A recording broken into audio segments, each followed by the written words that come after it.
So Art Online Fractured Daydream's 4th DLC, Symphony of a Dazzling Dawn, introduced Mito and Cait Sith Alice, and while their gameplay is really fun, I especially enjoy Mito, this was the first time I have to give a negative mark on the story front. Not that any previous DLC stories were stellar by any means, but their character writing was on point every single time, with extreme care about the different canons and obscure stories.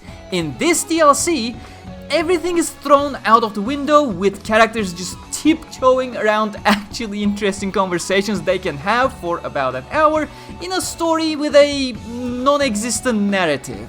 But hey, at least the DLC actually launched on time this time around for us in Europe. So, welcome everyone, and this is my review of SAOFD DLC 4 Symphony of a Dazzling Dawn. At this point, we went through multiple of these reviews, and to be frank, they have mostly been in a similar tone. Not much was expected, the hour-long story is mostly a nothing burger, but at least the characters are portrayed nicely with a little narrative. There are neat references to catch for the light novel readers, and I was pleasantly surprised in general. Not this time. Sadly, I cannot call the story of DLC 4 even a nothing burger at this point. It's just a situation at most, not a story.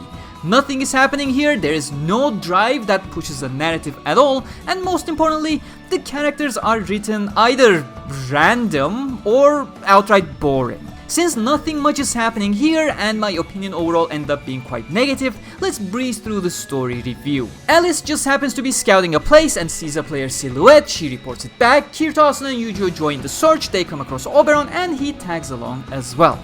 And thank God he does, because believe it or not, he and Yujo are the saving graces of this story, mostly because both of them are often put in this unaware state of what they're really doing, where Yujo keeps being kind and unintentionally motivates Oberon to do good things, and Oberon is just so over the top and entitled that it unironically brings some sort of a positive attitude to an otherwise stale state, I guess, due to lack of a better term. I'm not calling it a story anymore.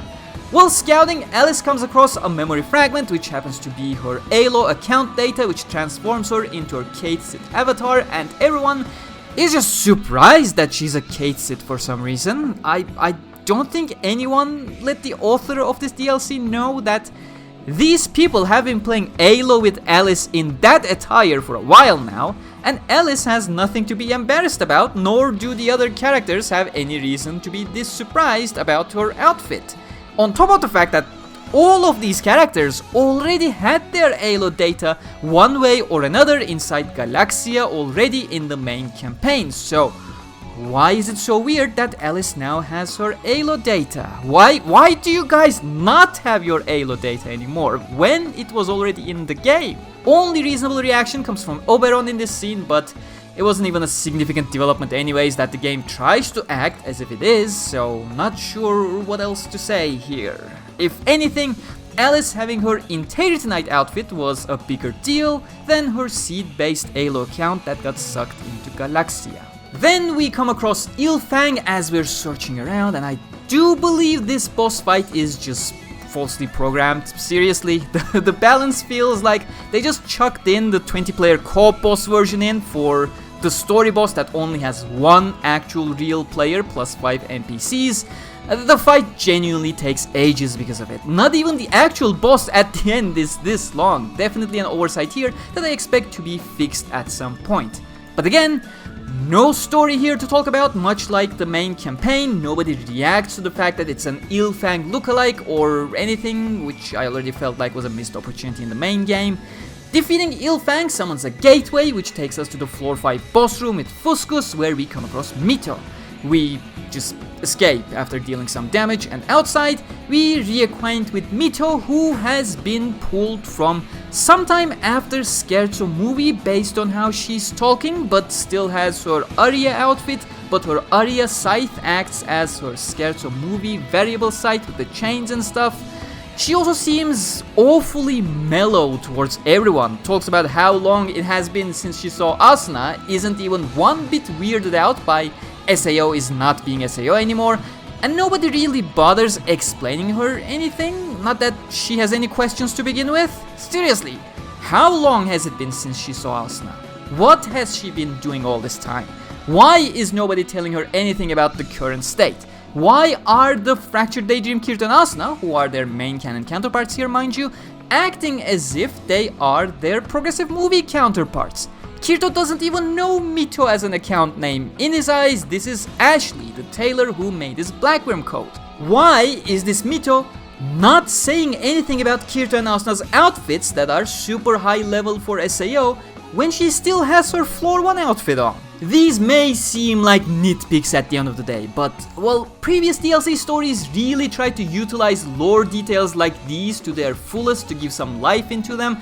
DLC 4 just feels like a scraped together promo collaboration thing that doesn't even have the agency to use any actual material from said collaborations. Every single interaction regarding Cait Sith Alice or Mito feels like characters are talking into empty shells of these characters that they are not even allowed to ask any meaningful questions to. Alice, aside from the silly reactions I mentioned earlier, is at least lore-wise understandable. It's literally the same Alice with nothing to add, and they did mention the one bit of info they could, that she wanted to become a dragoon and that's why she chose Cait Sith. But Mito, oh, what a disaster here. Oh, I should continue the story review. That's it. We collect some food for a tea party and then go back and defeat Fuscus. The story, or lack thereof, is already over. And for some reason, Fuscus is not mentioned by name, not even once, even though Asuna, Kirito and Mito are very familiar with it and even hold a boss meeting for the accompanying characters going through all the attack patterns. About 50 times throughout the story, Asuna and Mito do the Hisashiburi dane, the long time no see ritual, yet not once do they actually talk to each other or catch up with what's been happening. It's quite infuriating, admittedly, as someone who was at least hoping to see the characters interact with each other in this DLC. Okay, that's it for the story. Moving on.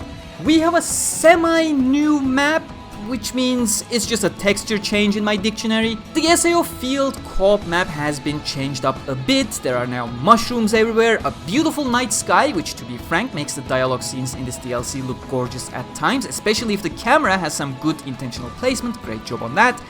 But it's not gonna give you any excitement. It is technically the same map you've been playing since the beta. The map is also available in the new co-op quest of this season, leading into the black variant of the Illfang the Kobold Lord I mentioned earlier.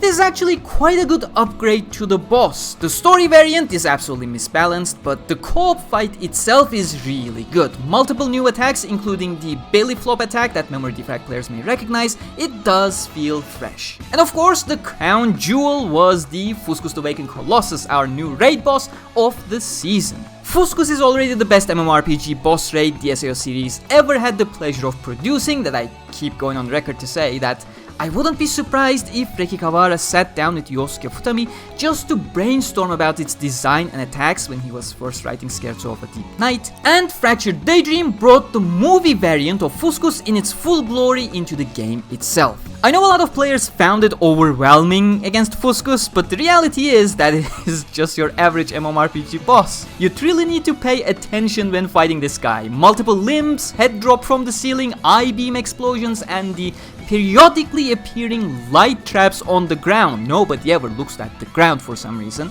If you're not familiar with MMORPGs or bosses with, plentiful mechanics, you really need to shift your perspective from tracking an attack to having a wide view of the encounter area at all times. And it's a wonderful experience. I do acknowledge it's a mentality shift and can be hard to do if you have not played MMORPGs before, but I truly hope you can find a way to just flip that perspective switch in your mind, because it's truly a fun and frantic fight that isn't as unfair as you think it is. For all my negative opinions about the story and character handling in this DLC, the Illfang refresh has been quite the positive one, and Fuscus is by far the best boss content SAOFD has in my opinion.